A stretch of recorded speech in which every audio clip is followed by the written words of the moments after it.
What's going on, everybody? It's Rev, and welcome back to another Dauntless video. In today's video, we're going to be talking about the highly anticipated sword rework. The NDA is lifted. I can talk about it. I can show footage of it, and we're gonna splurge about the sword rework because it's time. It's time.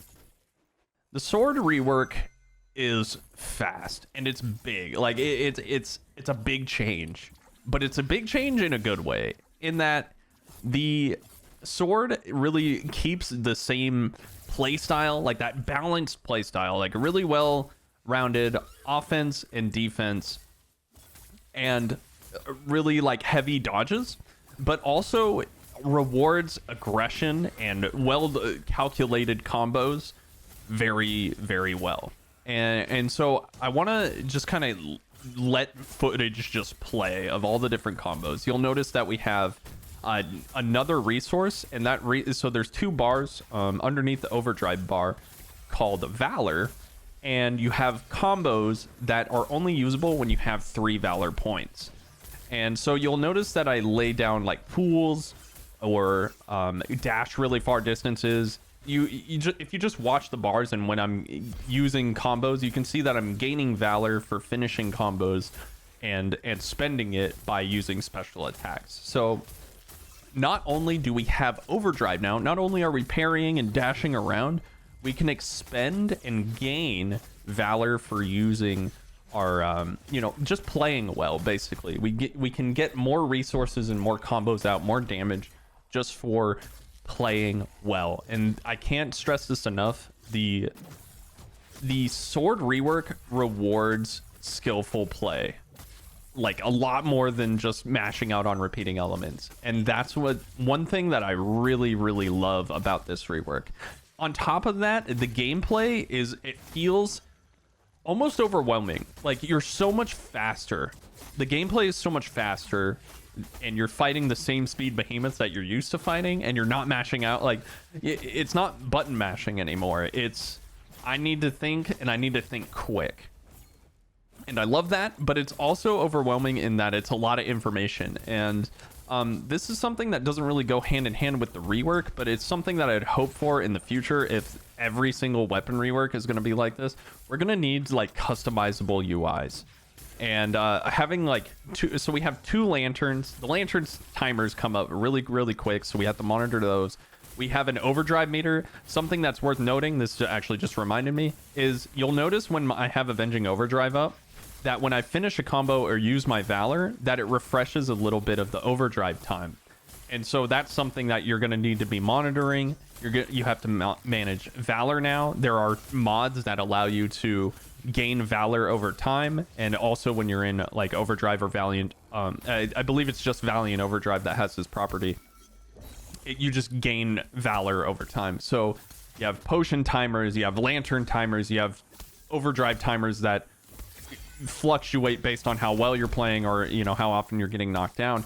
So it just gets really, really overwhelming really fast when you're really aiming for, let's say in trials, right? You want to get the best time possible, and in order to play well, there's a lot of information going out and a lot of information going in. And so, and this is all on top of just like, I need to press the right combos, I need to press the right I need to dodge at the correct time. What is the behemoth doing? There's a lot of information. So that's like the big drawback of the sword rework, but everything else, it just feels so good to play. I can't stress this enough. The Valor combos feel so fun. There are certain combinations that you'll come to find that it's just like, hey, I have 6 Valor, I can dash in, do this cool uppercut move, and now I'm at 0. But I just did a ton of damage, lots of stagger, and it just feels good. You're so much faster. Imagine having like Valiant Overdrive dash while also having Avenging like, this was one thing I really wanted. If you guys are familiar with Devil May Cry, there's a move called Stinger where you just literally send your sword out, you like slide across the ground, and your sword just goes right into the chest of the demon that you're fighting in Devil May Cry.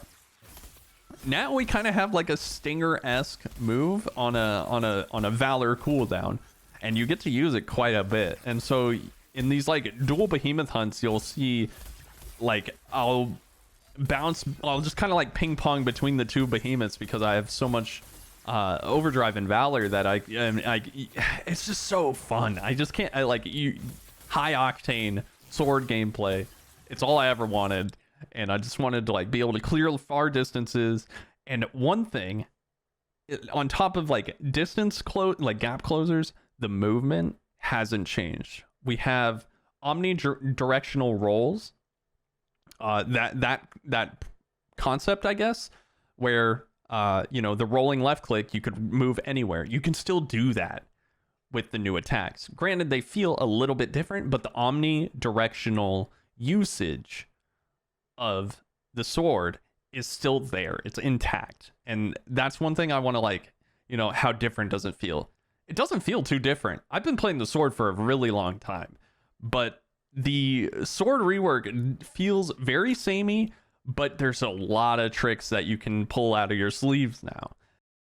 One thing I definitely want to cover in this particular video is talking about interrupts. How easy is it to interrupt now? That was kind of like the defining factor of what made a good sword player and a godlike sword player is, how consistent can you interrupt?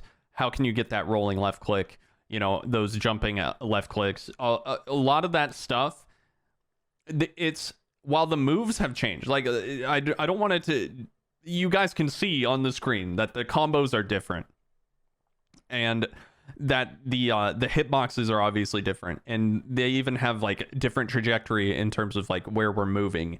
The thing to know about interrupts now on the sword is all heavy attacks can interrupt, none of the light attacks can interrupt. So this is something that I really want to cover. I'll go more extensive on this in the guide once I feel I'm comfortable enough to release such a thing. But the main thing is that we have a shockwave now. The shockwave is very reminiscent of the old slicer that we used on overdrive before Valiant overdrive was a thing. So if you're familiar with the closed beta sword, you'll be very familiar with that. However, this is a heavy attack, so you can interrupt from a very, very far distance if you can aim it a little bit.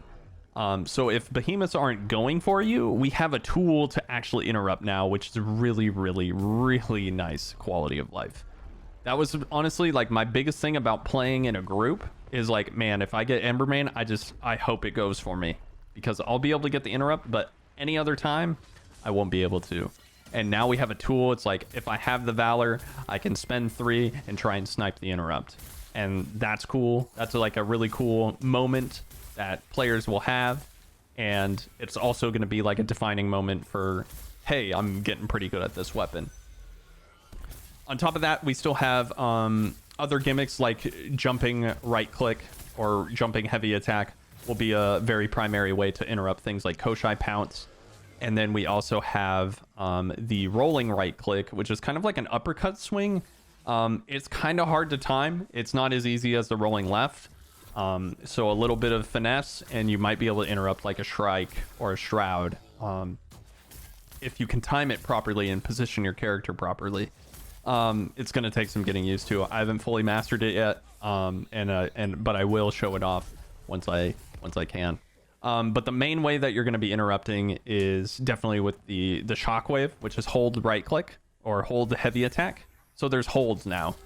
You can hold cancel. This is something that I totally didn't think about until now, and it gets me excited.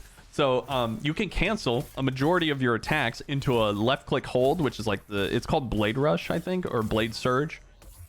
It's the dash that covers a long distance, and you'll be able to cancel combos with that. And so if you see something's coming, you'll be able to kind of zip out of the way, or you can reposition on another behemoth if you're like want to evade an attack, but also Skarn's on his hind legs in the back over there. You can just kind of like roll off to the side, rolling left Blade Surge, and you'll cover a huge amount of distance. It's probably one of the biggest gap closers other than Reaper's Dance on Chain Blades, which is really, really crazy.